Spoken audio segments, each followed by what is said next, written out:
Halo semuanya, perkenalkan nama saya Aulia Salsa Febrina dengan NIM 4321912059, program studi S1 Akuntansi, Fakultas Ekonomi dan Bisnis dari Universitas Mercu Buana.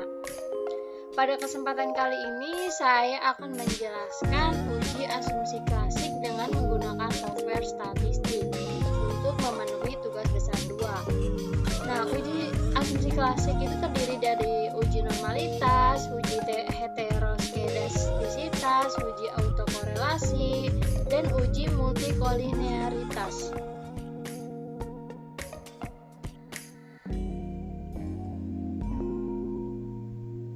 Ya, kemudian saya akan menjelaskan mengenai pembahasan hasil output dari uji asumsi klasik. Yang pertama, saya akan melakukan uji normalitas. Nah, uji normalitas itu bertujuan untuk menguji apakah dalam model regresi variabel pengganggu atau residual memiliki distribusi normal. Dapat dikatakan normal apabila tingkat signifikasinya lebih dari 0,05. Begitu juga tingkat signifikannya jika kurang dari 0,05 dinyatakan tidak normal. Pada uji kali ini kemudian kita buka data variabel yang sudah kita miliki. Pada uji ini kita menggunakan jumlahnya saja, jumlah dari seluruh kuis responden dari masing-masing variabel. Saya sudah menyediakan datanya. Kemudian kita langsung saja buka aplikasi SPSS-nya. Kemudian kita ke variabel view, kita masukkan X1, X2, X3, dan Y. Kemudian kita ke data view. Nah, pastikan di sini sudah terlihat X1, X2, X3, dan Y. Jika sudah seperti ini, kita buka lagi data variabelnya, kita copy saja. Nah, jika sudah terisi semua, selanjutnya kita masuk ke dalam analisanya. Pertama, kita klik Analyze, kemudian Regression, lalu Linear,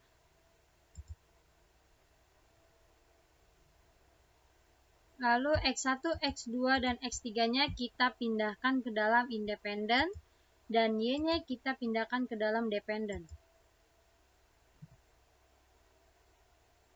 Lalu klik Statistik, pilih bagian Estimates, Model Fit, Descriptive, Collinearity Diagnostic, dan Darwin-Watson. Lalu klik Continue, lalu pilih bagian Plots. Di sini ada JPRED. JPRED kita masukkan ke dalam X, dan S-Receipt kita masukkan ke dalam Y. Kemudian checklist bagian histogram dan normal probability plot. Kemudian kita klik Continue. Lalu pada bagian Save kita klik. Dan checklist bagian Unstandardized. Lalu klik Continue dan OK.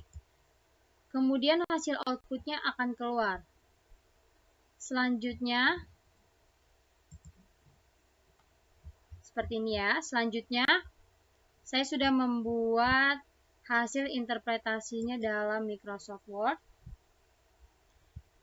Di sini terlihat bagian histogram. Yang pertama terlihat bagian histogramnya. Kita kecilkan dulu.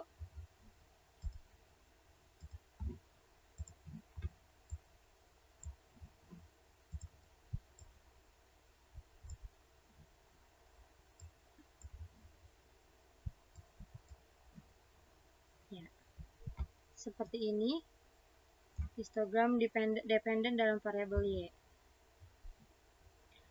Hasil interpretasi terlihat pada bagian histogramnya, yaitu hasil dalam uji normalitas histogram ini menghasilkan bentuk kurva menggunung, maka dapat dikatakan bahwa pola terdistribusi normal. Menggunung seperti ini. Kemudian yang kedua yaitu ada p-plot. Seperti yang terlihat dalam layar. Seperti ini.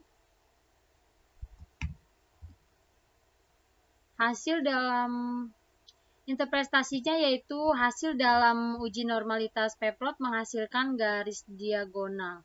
Maka dapat dikatakan bahwa pola terdistribusi normal. Seperti ini.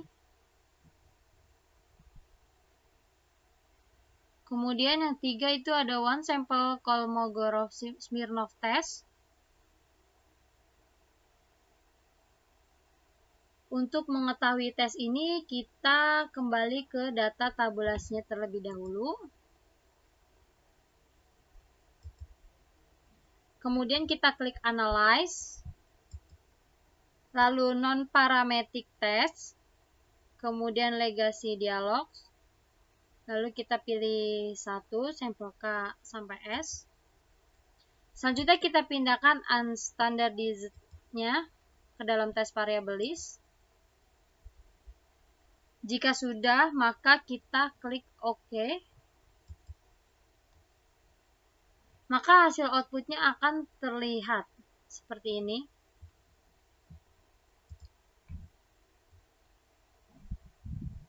Seperti yang tertera pada layar.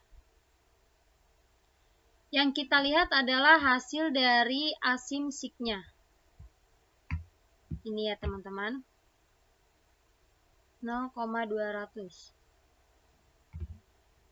Dan hasil interpretasi adalah yaitu jika nilai asimsiknya lebih besar dari 0,05 maka dapat disimpulkan bahwa residual menyebar, begitu pun sebaliknya. Dari hasil uji normalitas metode Kolmogorov-Smirnov ini didapatkan hasil sebesar 0,200 yang artinya terdistribusi dengan normal, yaitu lebih besar dari 0,05.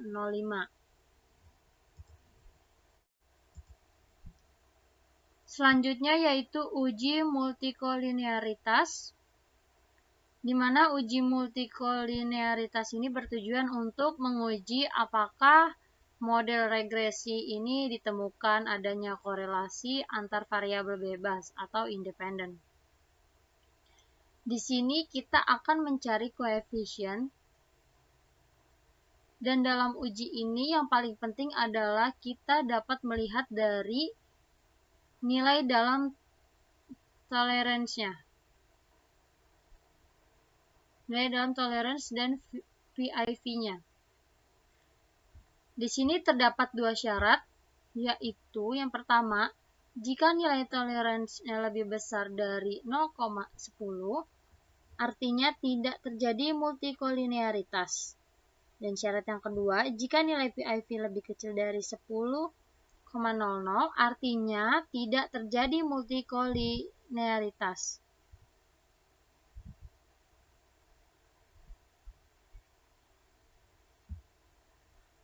Kemudian tabel koefisiennya kita bisa lihat di sini. Hasil dari interpretasi dari uji multikolinearitas adalah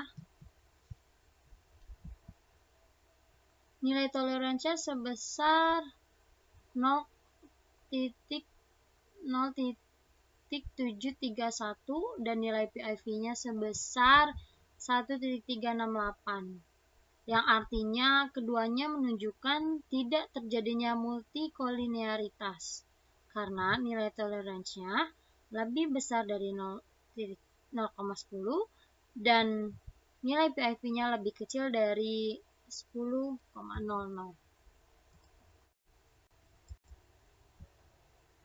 Kemudian selanjutnya uji heteroskedastisitas. Dalam uji heteroskedastisitas ini bertujuan untuk menguji Apakah dalam model regresi terjadi ketidaksamaan varians dan residual satu pengamatan ke pengamatan lainnya? Dalam uji heteroskedastisitas ini, pertama, kita kembali ke data tabulasi.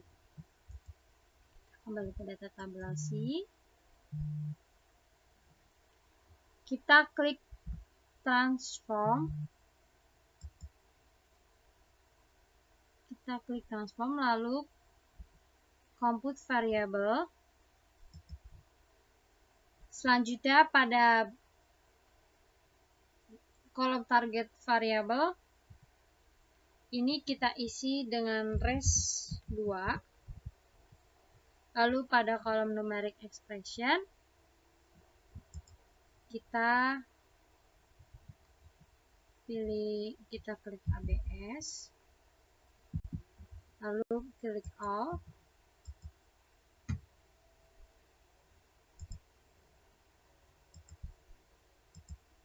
Lalu unstandardized-nya kita pindahin ke sini. Kita ketik ABS underscore res buka kurung res1. Jika sudah seperti ini, maka klik OK.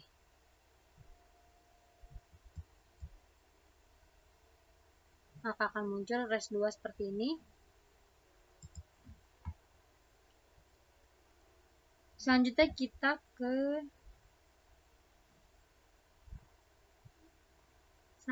kita menganalisa yang pertama. Pertama kita klik Analyze, Regression, Linear, kemudian dependent-nya kita ganti menjadi res2.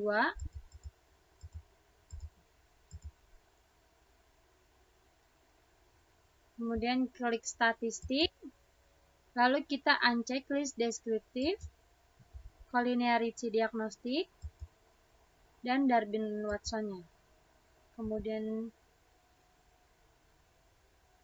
Kemudian checklist case-wise diagnostiknya.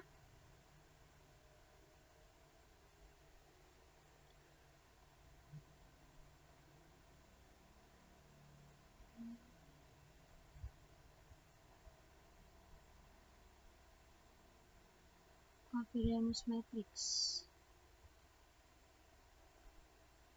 Lalu kita checklist covariance matrix.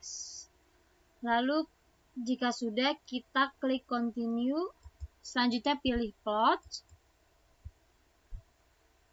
Lalu unchecklist histogram dan normal probability plot. Jika sudah, klik continue dan klik OK. Lalu keluar hasil outputnya seperti ini.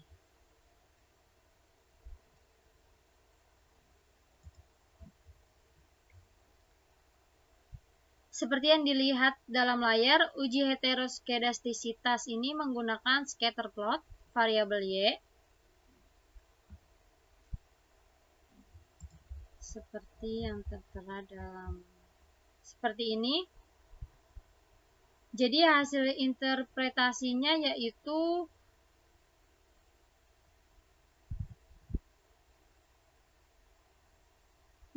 dari uji heteroskedastisitas grafis scatter plot memperlihatkan bahwa titik-titik ini menyebar secara acak serta tersebar baik di atas maupun di bawah PA angka 0. Sumbu Y, ini sumbu Y. Artinya tidak terjadi heteroskedastisitas pada model regresi, sehingga model regresi seperti ini layak dipakai.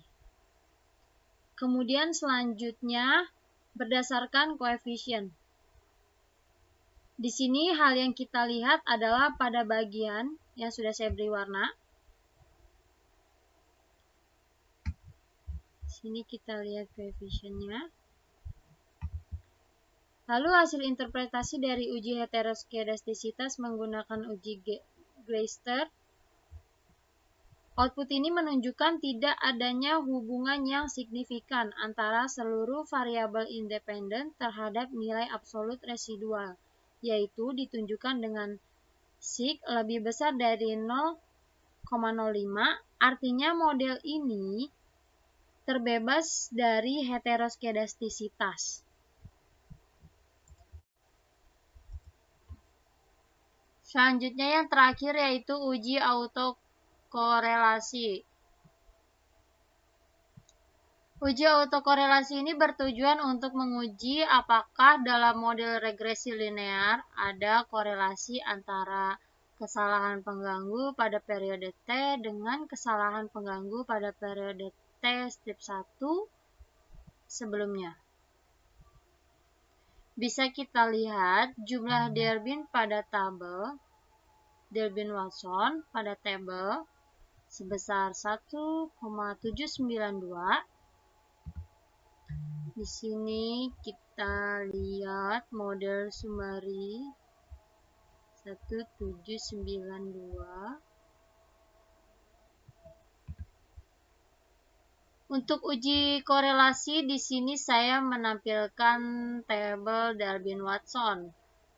Karena jumlah responden saya berjumlah 18, maka tabel yang saya sajikan hanya sampai 18.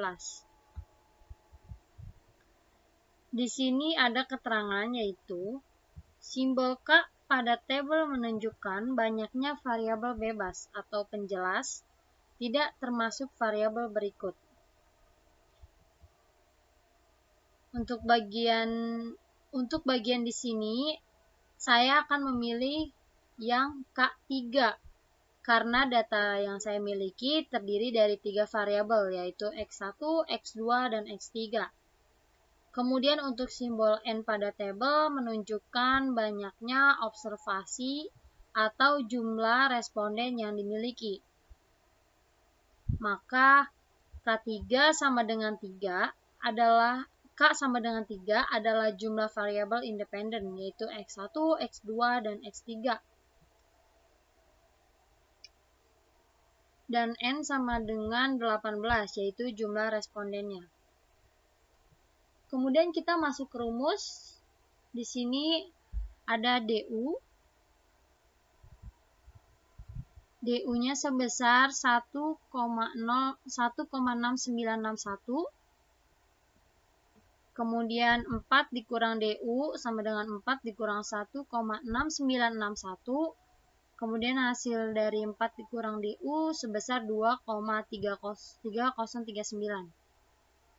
Kemudian D-nya di sini Derbyn-Watson yang pada tabel yang saya miliki sebesar 1,792 dan DL-nya di sini sebesar 0,9331.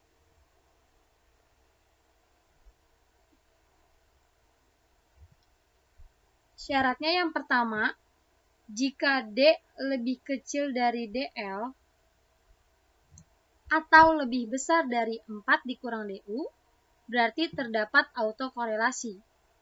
Yang kedua, jika D terletak di antara DL dan 4 dikurang DU, berarti tidak terdapat autokorelasi. Dan yang ketiga, jika D terletak di antara DL atau DU, atau di antara 4 dikurang DU dan 4 dikurang DL, maka tidak menghasilkan kesimpulan yang pasti. Lalu interpretasi berdasarkan tabel yang saya miliki, yaitu tabel DL sebesar 0,9331 dan DU sebesar 1,6961.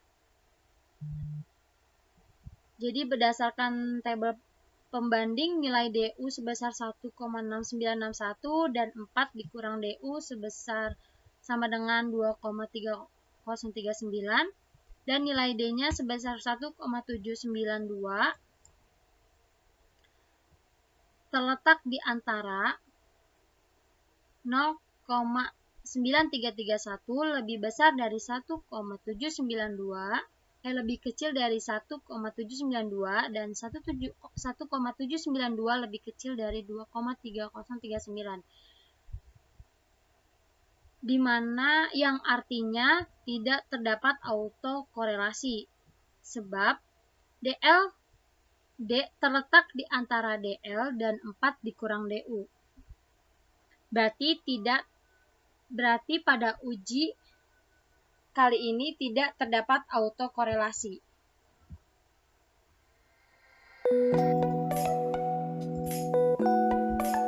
Sekian penjelasan dari saya mengenai uji asumsi klasik. Kurang lebihnya mohon maaf. Terima kasih.